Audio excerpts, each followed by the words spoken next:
Good afternoon. Welcome to A Reason for Hope. My name is Adrian Van Vacker, and I'm happy to be in studio with Scott Richards, This guy right here. our senior pastor here at Calvary Christian Fellowship of Tucson. Hey, this guy. So glad to be here. And boy, what a crazy month. Yes. Yeah. The flus and colds have been just coming and going. I just don't understand the germ factory thing. Well, it's also high allergy season here That too. in the glorious American Southwest. Yeah. Can you develop allergies like halfway through? Like, I thought you were born with allergies, and I seem to be developing them every I year. just think it's I think what you're developing is the fact that you've got 3 boys running around your house that are pretty much germ magnets at this Yeah. point. And those Yep. of us who've gone through the process of raising those little critters know that they can definitely build your immune system over time. The first one, I was always like, wash his hands, keep him clean. Oh my gosh, he's eating something off the floor. And then when the twins showed up, I thought, they're eating off the floor. Oh well. Yep. Hey, look, they're eating off the floor. Oh well, nothing you can do about it. Well, thanks for joining us. Happy Friday. This is Reason for Hope. We have a lot of questions that we've received throughout the week that we're gonna get to, but we got plenty of time for you to ask your questions. So if you're new here to A Reason for Hope, this is a weekday Bible answer program where we take questions from our live stream audience about the Christian faith, about the Bible. Are you a skeptic? Do you find it difficult to believe that God is real? Or perhaps you think, well, I think there's something out there. I mean, I don't know if I can know that there's a God, but I just have a hard time believing that organized religions aren't they sort of saying the same thing, or maybe they're all wrong? That and many other questions we take here on the program. And if you want to engage with us, there's multiple ways you can do so. You can catch us on our YouTube channel, which is A Reason for Hope. So just go to YouTube and search for A Reason for Hope. If you see a little icon with a white dove on it, you're most likely in the right place. Just use the comments to ask your questions, as long as it's sincere, related to the Bible, or world religions, or things related to spirituality as it relates to Christian faith. We're happy to take your questions. You can also catch us on Facebook. Our church's Facebook page is CCF Tucson, or you can just search for Calvary Christian Fellowship of Tucson, Arizona. You can also catch us on the X platform. We're streaming there as well, and our senior pastor's handle is Scott R4H. If you want to avoid social media altogether, of course, you can catch us on our website, which is calvarychristianfellowship.com. Hit that Watch Live tab. There's a question box. You don't have to have an account, and you can engage with us that way. Or you can just email your questions. Our email address is questions@areasonforhope.org. That's questions@areason4hope.org. We'll take a moment to pray, and then we'll do a little news update and go from there. Yeah. Lord, thank you so much for meeting us here today. Lord, we come before you with eager anticipation, looking forward to the things that you're going to say to us from your word. I pray, Father, your spirit would rest upon both Adrian and myself, as well as all who are joining us in our listening audience and viewing audience, Lord, that your spirit would guide them into all truth. Because we can try to make your word as plain as possible, but unless you open our eyes to be able to understand the awesome things in your word, we are spinning our wheels. So, Lord, supernaturally guide us, lead us. I pray, Father, that perhaps even the scriptures that we explore today, the questions that come up, both from those who know you and love you, or those who are on the outside looking in at a relationship with you, would honor you in everything that we say and everything we do, including our heart and our attitude. Father, I pray especially for those that don't know you, maybe who are coming across this podcast or listening on the radio, because they do have questions about the Bible, and maybe they've settled into a kind of a hardened skepticism about this. Soften their hearts, draw them to you, let them realize that your word says that whoever will call upon you, simply pray to you, put their faith and trust in Jesus and what he did for us when he died for us on the cross and rose from the dead, that they can be saved, forgiven, brought into your forever family. We pray many people would make that decision to simply call on your name, maybe for the very first time, and say, Lord, I want you in my heart and my life. Please forgive me. Make me part of your forever family. Lord, you will forgive them. You will receive them. You'll give them the gift of everlasting life, your word says. That's too good an offer to turn down. So we pray, Father, that many people will make that decision and that you'll be glorified. In Jesus' name, amen. Amen. Thank you. Any news that you want to cover? Well, a lot of the news revolves around the aftermath, if you will, Yeah. of President Trump's visit to Beijing. Secretary Marco Rubio confirmed that Chinese President Xi Jinping has come to total agreement with President Trump about what is going on in Iran. No militarizing the Strait of Hormuz and no Iranian tolls on the strait. Rubio said it's good that we have an alliance or agreement on this point. Now, what are we going to do about it? We have a resolution at the UN. We are pushing very hard on it. We hope that the Chinese will vote for it. So the idea of the Chinese, who are one of the main backers of the current Iranian administration, backing off from all of that, I think is incredibly significant and definitely is something we need to pay attention to. As we've mentioned to you before, we have also come to the conclusion that any further kinetic action, that's bombing, taking out Iranian facilities, was going to probably wait until the aftermath of the discussions that went on with China regarding Iran. Now that that's happened, it's going to be very interesting to see if things accelerate in the Middle East. President Trump interviewed upon his departure from Beijing, said, I hope Iran is watching. We know exactly what they put up. You know, they had a little respite, so they're trying to get a few things together. They've taken some missiles from underground. It will all be gone in one day. Everything they've done for the last 4 weeks will be gone in one day. He went on to say, we have destroyed Iran militarily, and there's more to come. Now, I think those are fairly ominous words, especially if you are part of the mad mullahs in Iran. Iran can make a deal or be destroyed. I won't be patient much longer. One of our favorite commentators, Amir Sarfati of Behold Israel, asked the question, I'm asking how much is much and how long is longer. So it's going to be very interesting to see where this comes from. The administration is sending, in my opinion, some mixed signals. Trump may have been speaking extemporaneously. Who knows how serious they are about all of this. But a reporter asked him, would Iran have to give up any future hope of uranium enrichment, that sort of thing? Or would their proposal for putting it off for 20 years be sufficient? Trump did say that 20 years in his mind would be sufficient. Now, that caused me to raise some eyebrows because, once again, you have to understand that Muslims tend to play the long game in these sort of things. If they can, in fact, come to the conclusion that, we'll put off developing our nuclear weapon for 20 years, but then once we get that nuclear weapon, Israel will still be there, the great Satan, the United States will still be there, and we can go ahead and do our business then. They will be patient about this sort of thing. The idea of them saying, we will never use it for the development of nuclear weapons, I think is a non-starter. And it really kind of begs the question, can the current regime, as it exists right now, be left in power in Iran? And can there be any kind of an accommodation for further development of weapons-grade nuclear materials? And say that this entire enterprise that we have engaged in is anything less than a failure. Now, I'll leave it to more astute diplomatic and military minds than mine to say that. Certainly, Iran has been defanged.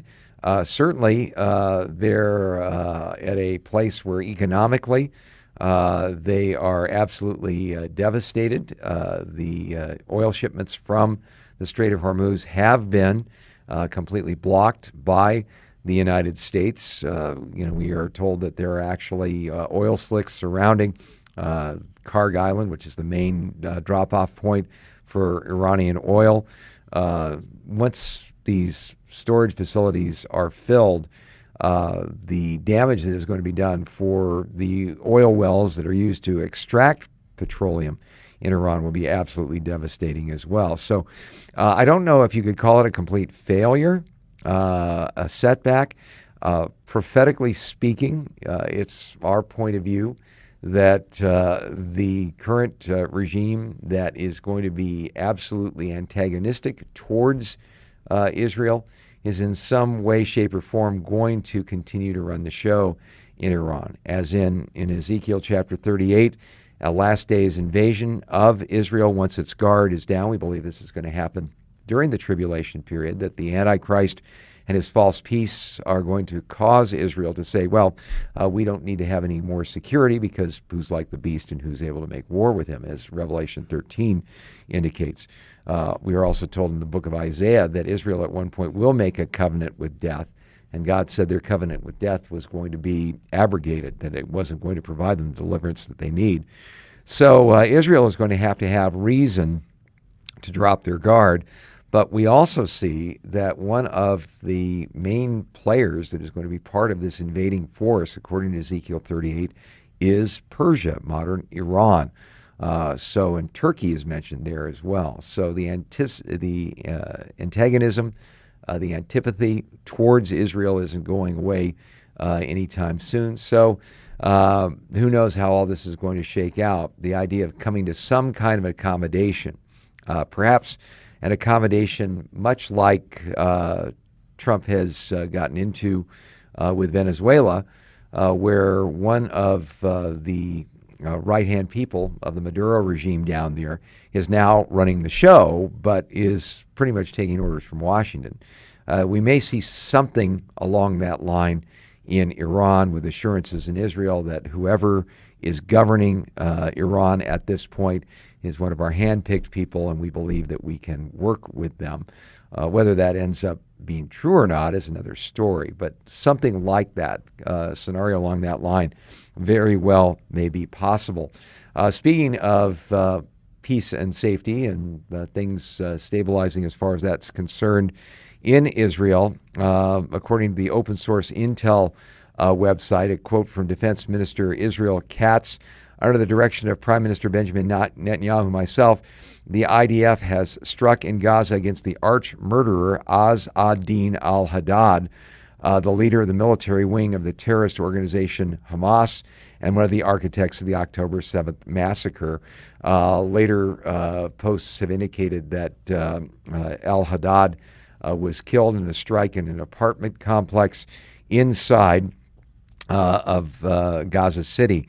Again, Haddad was responsible for murder, abduction, injury of thousands of Israeli citizens and IDF soldiers, one of the chief architects, if you will, the October 7th massacre.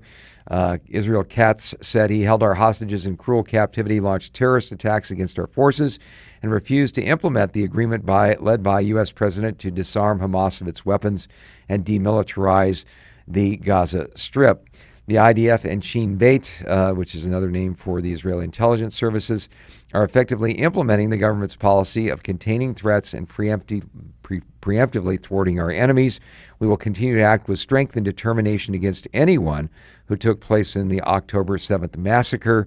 This is a clear message to all the murderers who seek our lives. Sooner or later, Israel will get you.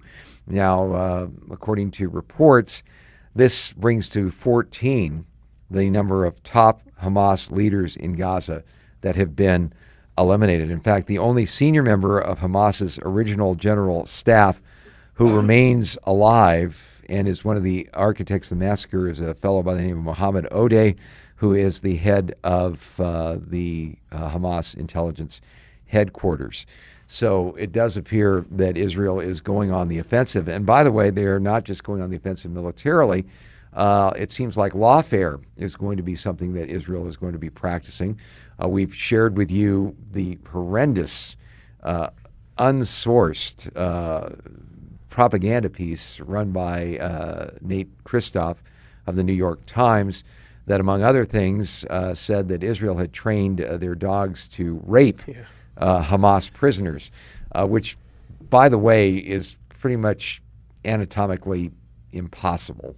Kristof tried to respond by saying, we have sources about these sort of things. Well, the sources that Kristof quoted, and I'm sorry I even have to bring this up, weren't about dogs initiating, say, sexual contact, but about people initiating sexual contact with dogs. It's just it's like absolutely a non-starter.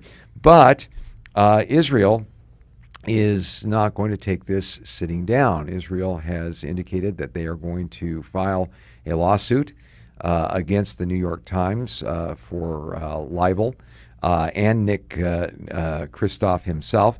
Very interesting commentary on this comes from the Mossad satirical yet awesome website. And I think the words are very interesting regarding how Israel is approaching these things now. He said, for years, Israel has been told to absorb every smear, every inversion, every oops, maybe the headline was wrong correction after the damage was already done. Now Israel is saying, prove it. The naysayers are already performing their usual routine. Governments shouldn't sue journalists. No, governments shouldn't silence journalists, but journalists are not priests. A press badge is not a license to launder propaganda, publish grotesque allegations, and then hide behind free press when asked to meet the basic standards of evidence. Good journalism does not need to fear evidence. Reckless journalism does. You probably won't win, people object. Maybe, maybe not. But just like the New York Times just made every Jew observably turn out their pockets to prove that dogs can't physically, anally penetrate unwilling prisoners, the New York Times is about to turn out their pockets because they have a history of lies and libels against Israel that can fill a warehouse. For too long, Israel has been expected to fight a war on the battlefield, then politely accept a second war in the headlines, where every ancient anti-Jewish accusation gets recycled in modern language.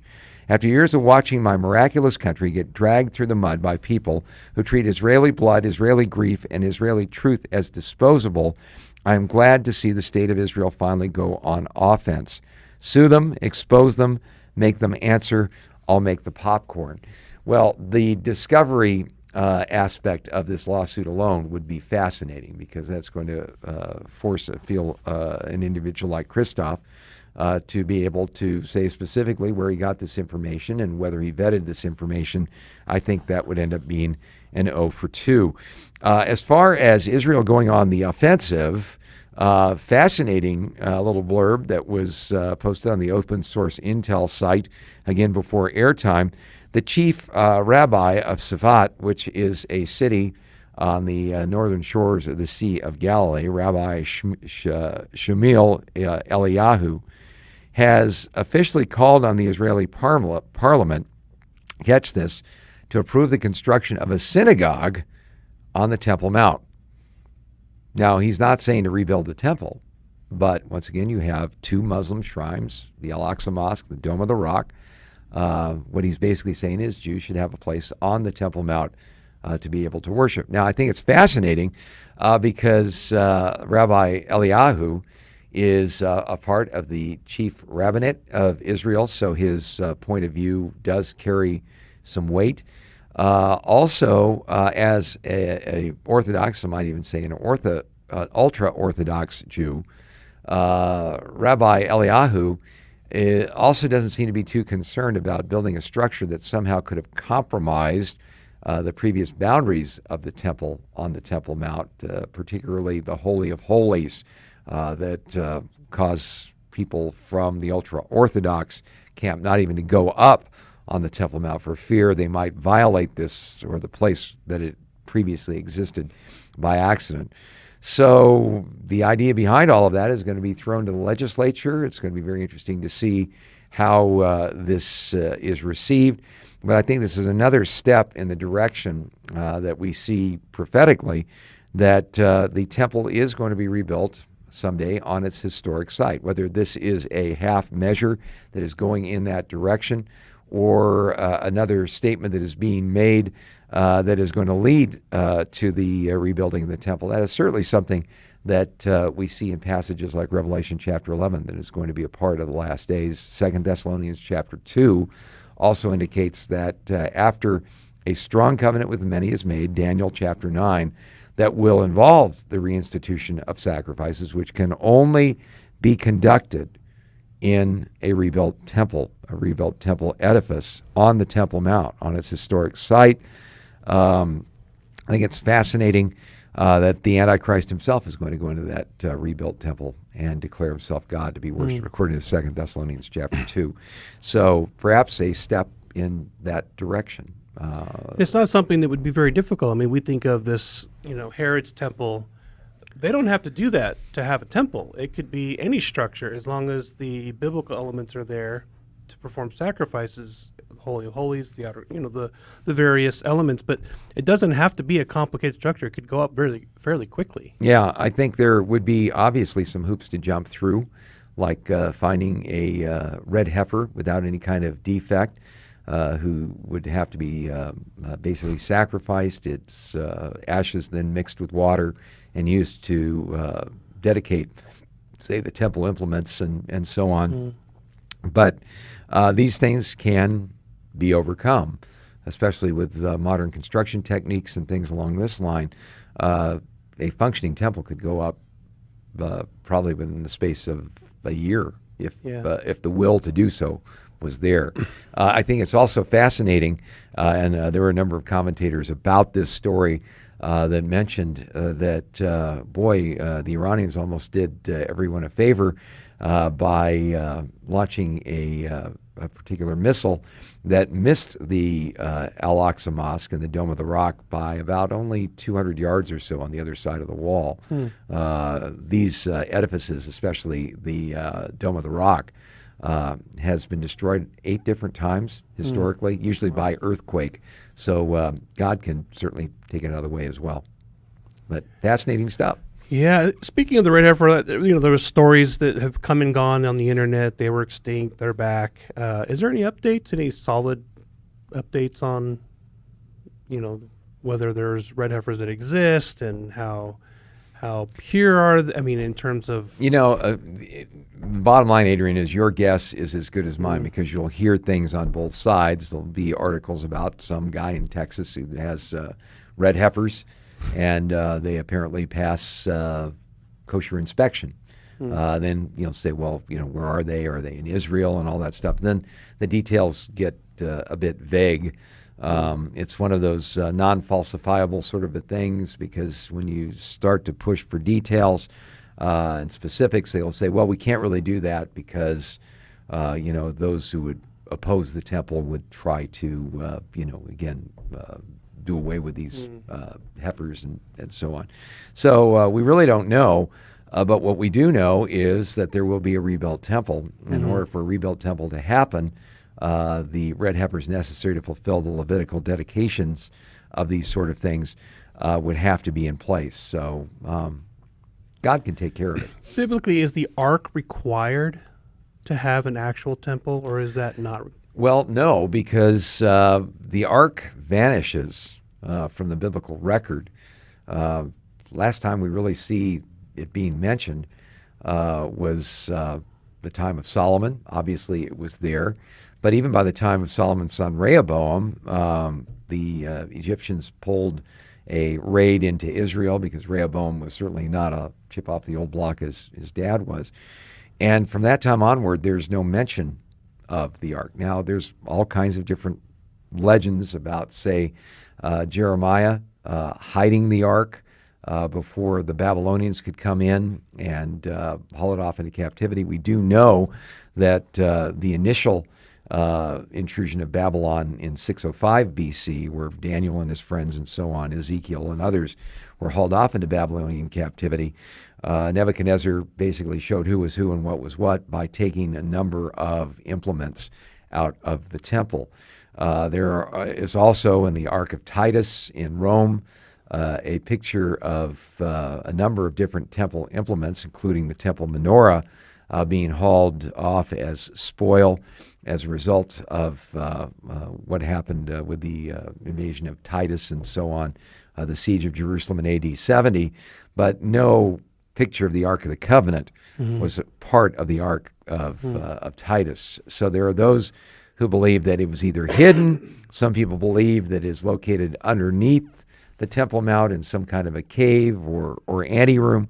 We really don't know for sure. Some people will make the case that it was hauled off into a church in Ethiopia, where the person who oversees the church can only go in and take a look at it one time out of the year. All of these various rumors have not been verified. But there is no reason, in a sense, why you couldn't have temple worship as far as sacrifices go, and have to have the Ark of the Covenant there. Whether that's necessary or not, once again, the details of it are going to come together. Yeah.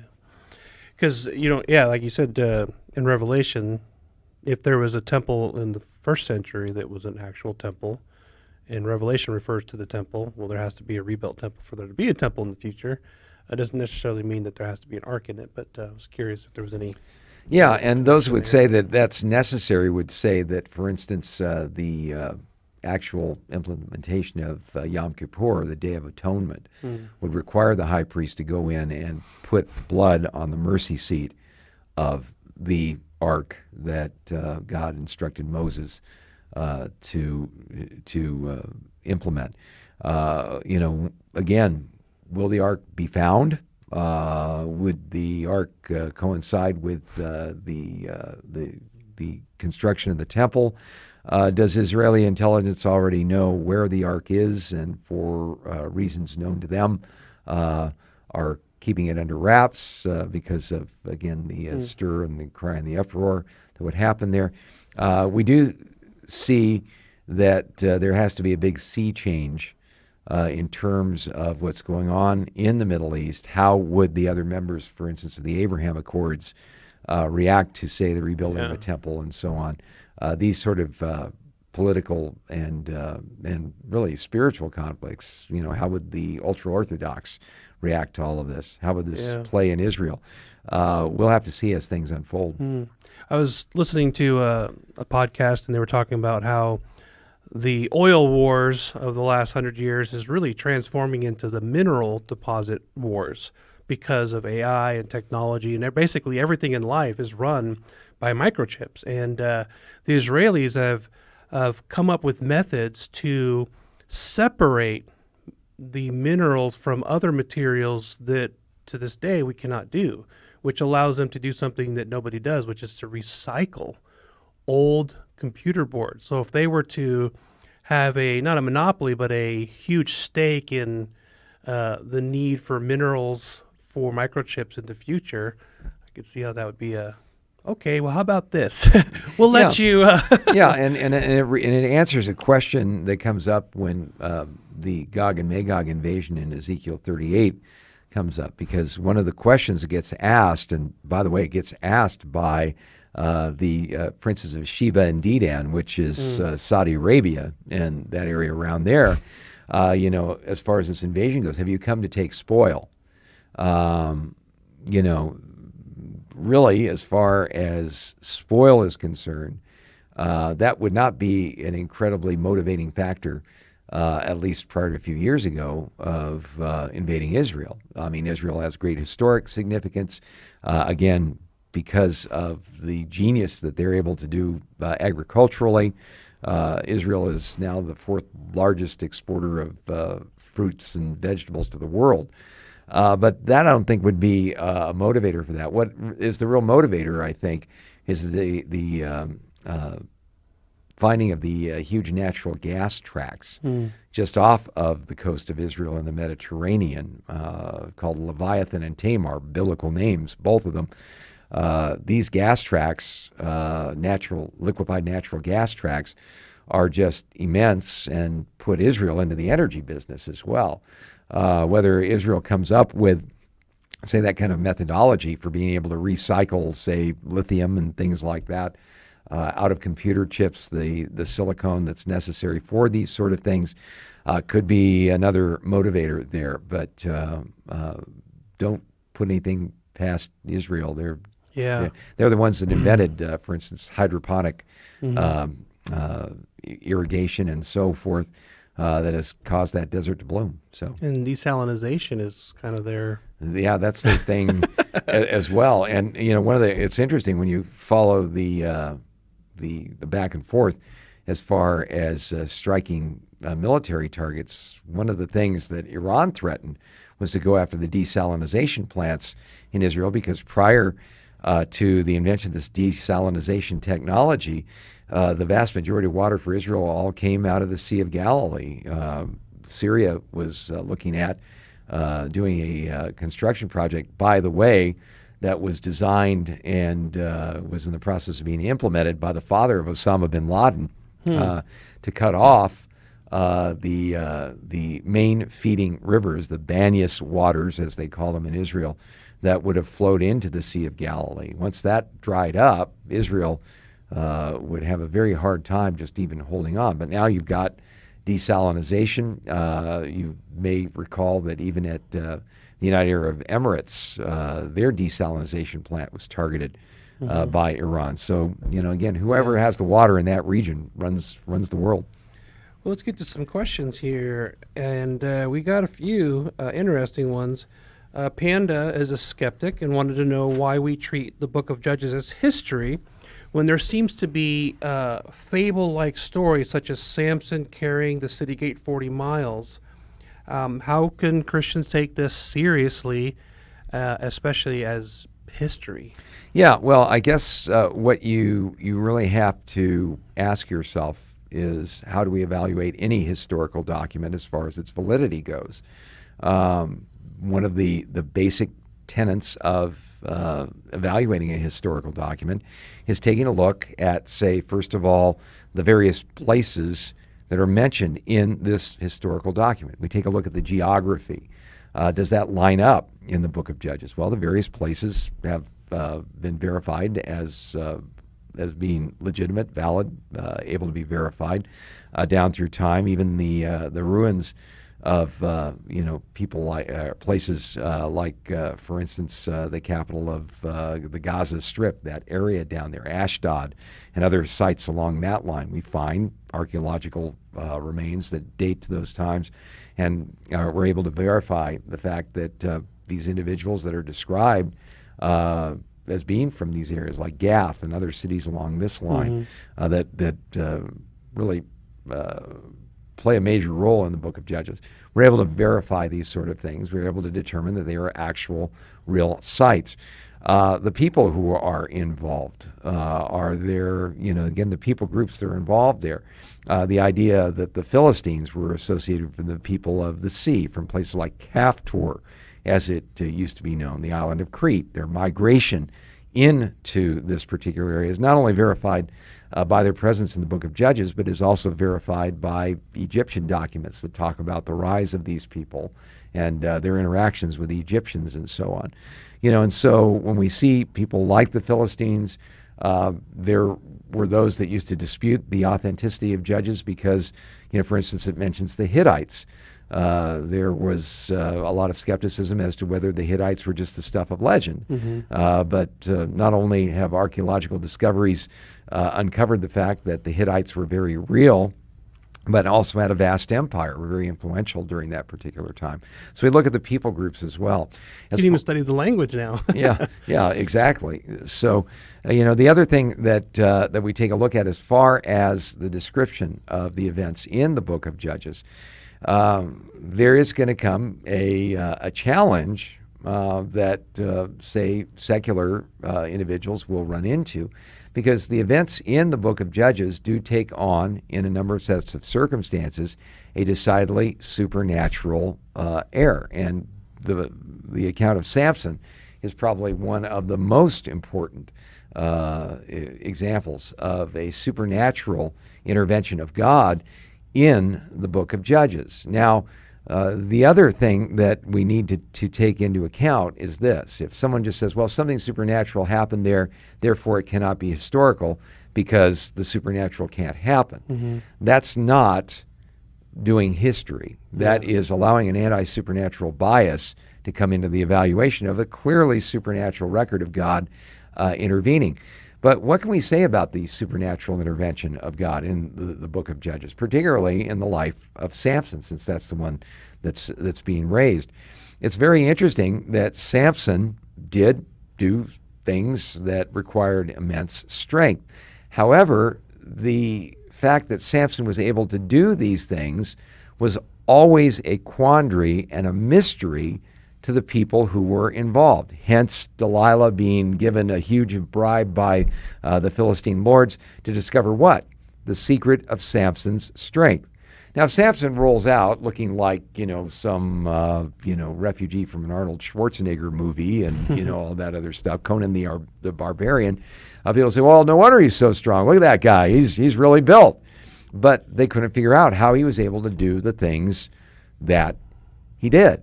And again, Samson attributed it to the fact that he had been a Nazirite from birth. He'd been dedicated to God.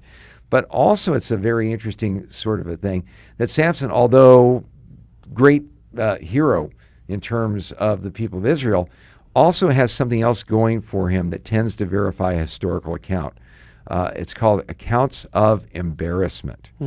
Although Samson was a great spiritual leader and used mightily by God, he is presented in the account in the book of Judges with an unblinking eye, going to prostitutes, for instance. The incident that was mentioned in the question about how could Samson have carried a city gate, nearly 38 miles and so on. How could something like that even be possible? Doesn't that sound like legendary stuff?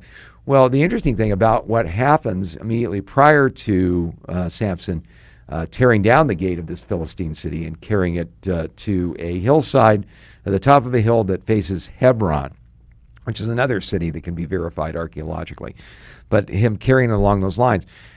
There are different ideas about how far Samson carried this. Some have estimated, some commentators say that this particular hill was one that, say, from a major Philistine-dominated city in that particular region at that time, in the area of Gaza, there is one that would have been, maybe 45 minutes away as far as a walk is concerned. Now, the idea of carrying huge bars of a city gate up that sort of thing would have been a very notable feat of strength, to be honest. But it's very interesting. Immediately prior to this, Samson gets almost caught by the Philistines because he is sleeping with a Philistine prostitute. Now, this is not exactly what I call great resume stuff if you're going to be a spiritual leader. The whole incident with Delilah, that Samson can be worn down by her constant nagging, this doesn't really go in harmony with someone you're going to try to build up as a great spiritual leader, some kind of demigod or something like this. Samson definitely showed his weaknesses. The fact that Samson was overcome when his hair was shorn shows that God was the one that gave him the power to do so. One Bible commentator, I think it was Robert Furrow, I heard teaching through the book of Judges, said something to the effect of, it wouldn't have surprised him if, Samson kind of looked like either Pee Wee Herman or Urkel from, the sitcoms. A very, unimposing kind of an individual, but one that God used and one everybody knew that God used. He had some supernatural secret of strength. Again, Samson goes out in a way that also raises eyebrows. If we're just talking about a rah-rah book to make Jewish people feel better about themselves, you may recall that after the secret of his strength is given to Delilah, the Philistines come in. He thinks he's going to take care of him as he did before. His strength had left him. He realized that the Lord had left him. The Spirit of God had left him at that point because he had finally pushed things way too far as even God being able to graciously use a character along this line. So what happens? His eyes are put out, and he is consigned to just basically pushing a grain treading mill around. And, the Philistines bring him out to make sport of him and to amuse themselves with him. He asked a young man to guide him over to where two of the major pillars that support this Philistine gathering place were, the Temple of Dagon and so forth. We do have archaeological remains of some of these Philistine temples that show that this was the kind of architecture they would use. There were two main support pillars that would support the main ceilings and walls of these particular temples. And so Samson is asked to be brought to these two main pillars. He asks God for strength one more time. The Lord returns his strength. And Samson goes out, but he takes himself out in the process. And the question always comes up, when the subject of the biblical view of suicide is concerned. Well, didn't Samson commit suicide? Well, I don't know if you would really call it suicide as much as you would refer to, say, some army personnel falling on a grenade, if you will, to save the rest of his troop and so on. So again, his final victory, they call it a Pyrrhic victory, where you're consumed, but the victory happens. That's exactly how Samson went out. Now, when we take a look at all of this, we look at the fact that we are talking about real people groups that can be verified to this particular area. We're talking about real individuals that can be verified in the annals of history, and we believe that the Bible is good history. We take a look at the language that's involved there. We take a look at the accounts of embarrassment that support all of this. We take a look at the remains that are archaeologically confirmable. It doesn't seem like it's an open and shut case, that we're dealing with just a fairy tale here. The details here are just too pointed and just too, well, for lack of a better term, embarrassing to the average Jewish person to have one of their great heroes of the faith be so fatally flawed by his own moral weakness in a set of circumstances like this, to just write it off as saying, well, we can dismiss this. The anti-supernatural bias thing kind of comes down to this. Genesis chapter 1 and verse 1, in the beginning God created the heavens and the earth. If we believe that statement to be true, that there is a God who created the heavens and the earth, who's very interested in what is going on in his creation, particularly events here on planet Earth, particularly events that pertain to his people Israel and his faithfulness to his covenant, even when Israel was ludicrously, overwhelmingly unfaithful to God. Boy, you want to read some eyebrow raisers, read the rest of the book of Genesis after Samson. It's just one horrific incident after By the way, another. Scott recently taught through, First and Second Samuel, but also Judges, and I think you did didn't you recently do that? Yeah, not too long ago. Go to our website, CalvaryChristianFellowship.com, and go under Messages, and we have all these available. You can download our app from the Google Play or Apple Play stores, and really go through a verse-by-verse study of all these historical books in the Old Testament. Really, really great material. I get the joy of creating some of the graphics for them sometimes, and it's just really good Bible study. Yeah. So again, if you just take a superficial look at these sort of things, I guess the question I would ask, our questioner is, how do you evaluate history? Yeah. Do you have standards? Right. And does the book of Judges pass those standards? Well, we covered this briefly on Monday as well. The atheist contention that miracles are impossible. And I made the point during our chat with Pastor Sean that if nature is a closed system, then I could see why a materialist who is assuming that nothing exists outside the material world, that things that break the laws of physics could not occur.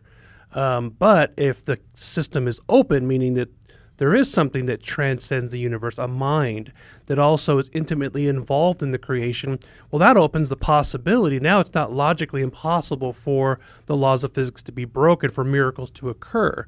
So something like the resurrection, it has, the Gospels have all the hallmarks of biography by first century standards. But people reject it simply because there are miracles in place. But that's a presupposition, that's a bias. Right. If Judges has all the hallmarks of ancient Near Eastern biographical or historical as a genre, right, and not like pure myth, like it doesn't begin with the words a long time ago in a galaxy far, far away. And granted, I mean, part of the cutting the hair does kind of reminds me of a Marvel comic book, but the whole book has all the hallmarks of history. And so we don't reject something just because there is a fantastic event.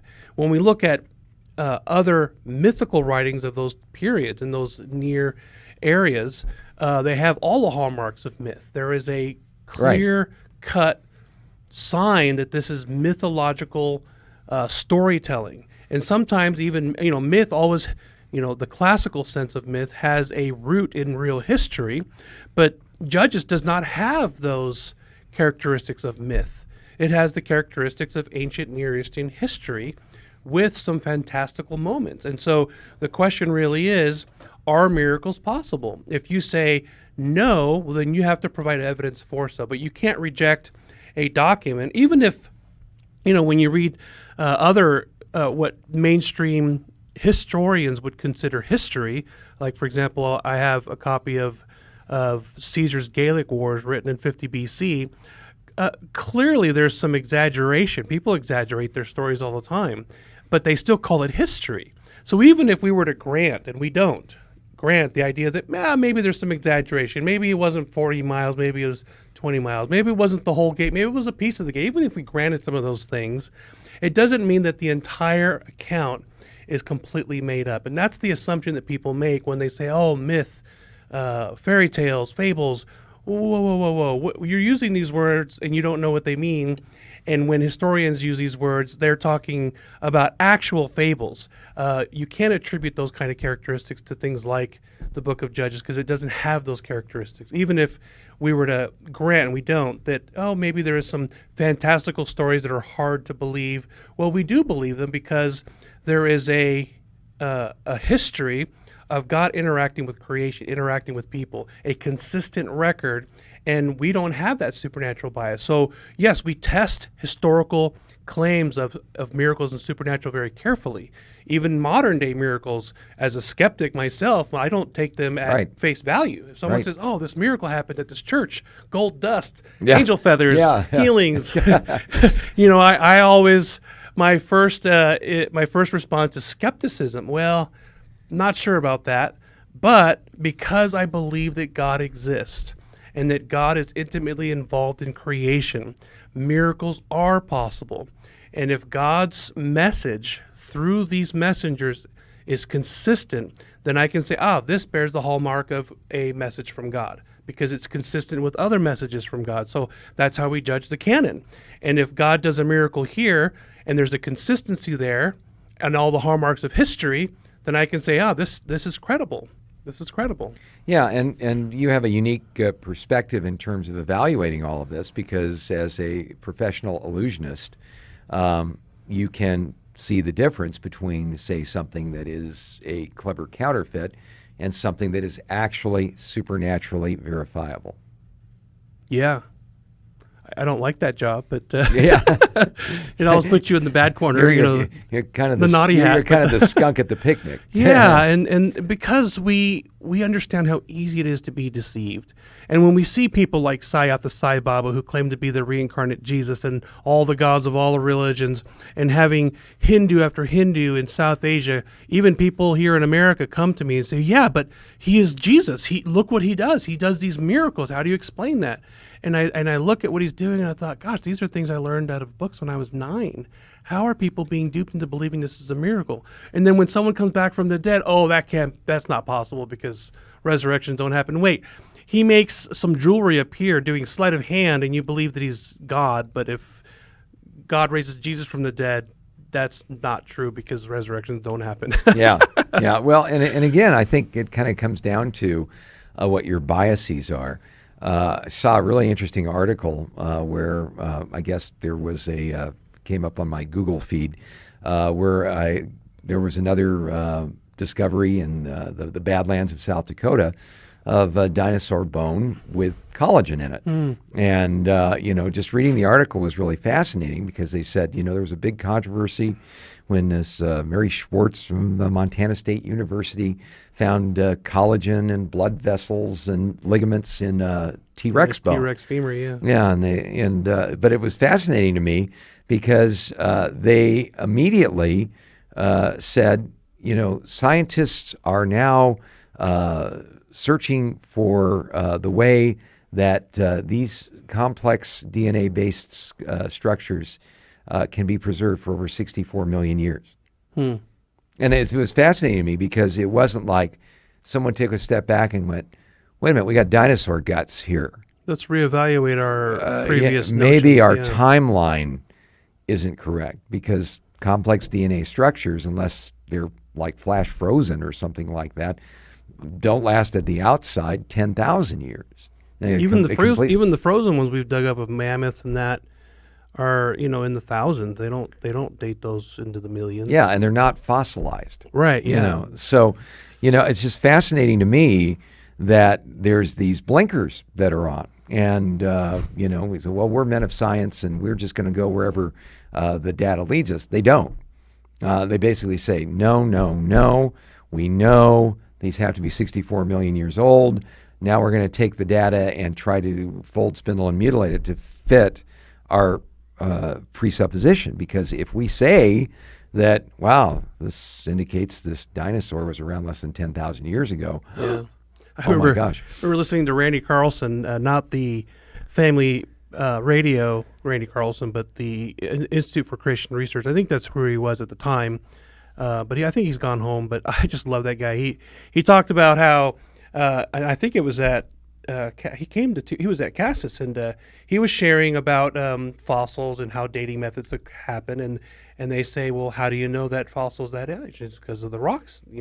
Well, how do you date the rocks? Well, because of the fossils that are right next to it. Wait a minute. Yeah. You're dating the strata based on the fossils that you find in there, but you date the fossils based on the rocks that it's in. So I've never understood that. Yeah, and again, there's this uniformitarian bias that says that everything can be explained by gradual process over millions, if not billions of years.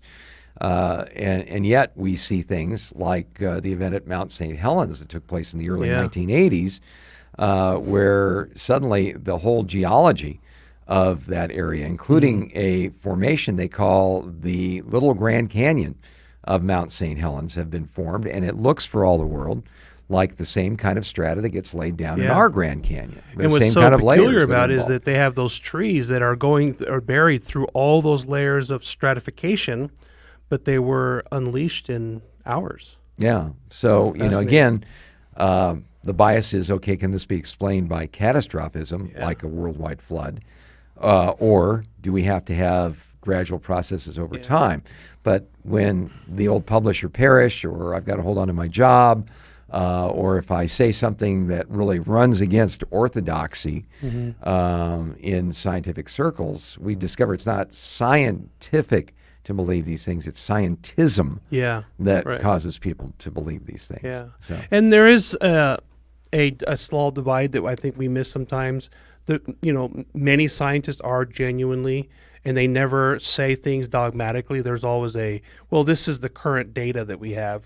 Like friends that I have that are professors at U of A, even metallurgists trying to, create new material. It's just amazing thinking guys. Yeah. And they're always, when I have lunch with these guys, they're always saying things like, well, we never say anything with certainty because right now it's just everything's running on a hypothesis. And so I'm like, gosh, that's like real honesty. I think what happens is that the things that we read on the internet is a trickling down from maybe an honest, data-driven seeking of a hypothesis or verifying hypothesis, but it gets recirculated and recirculated, and by the time it's popularized in some article somewhere, it's just stated as fact, when no one actually believes that who are doing the actual studies. Yeah. And so there's that occurs quite often too. Yeah, and it's so important to understand what scientific discovery is. It is something that is verified by the scientific method. Yeah. It has to be observable, testable, and repeatable. The speculation of saying that the Earth is X amount of years old, and you guys are going to be taking this on Apologetics Monday, but in the near future. But when you say that, you have gone outside the realm of science because you're running under assumptions. No one was there to be able to see that the world really is this old. No one was able to do these kind of experiments. They imply, based upon their biases, that this has to happen. Way back in the 1800s, when someone would get a degree in science, they would get a degree in natural philosophy. That's what they would call it, a doctorate in natural philosophy. And I think that's a far more honest way to take a look at it, because the bottom line is, you got bias, I've got biases, all God's children got biases. And I'll be the first one to admit that when I take a look at nature. I look at it from a biblical bias. When I go out in the backyard, I've always been a backyard astronomer, always loved poking around with a telescope and looking at amazing things that God made. I look at it and I immediately think the heavens are declaring the glory of God. The firmament shows forth his handiwork. And that informs how I look at things. If I'm a secularist and I'm saying, well, it's all a big accident, and it all has to comport with this idea of the Big Bang, even this brouhaha that is going on about alien disclosure, right? One of the things that you'll hear people say, it's kind of a riff on Carl Sagan, is if we're the only civilization in the entire universe, it seems like a complete waste of space. Well, not necessarily. If we are the only intelligent beings, and sometimes the word intelligent is up for debate, but sentient life in the universe. If it's all right here, we look around our own solar system, we see places that are incredibly hostile toward life. You think living here on planet Earth is a drag. Boy, it is a privileged planet. But when we see things like this, and we take a look at the data. All these things about these pastors were involved and they were shown these space monkeys and they're all scared now and we have to get people ready for this big disclosure. It sounds like a big run up to Steven Spielberg's summer potboiler that he's going to have out about Disclosure Day and all of this stuff.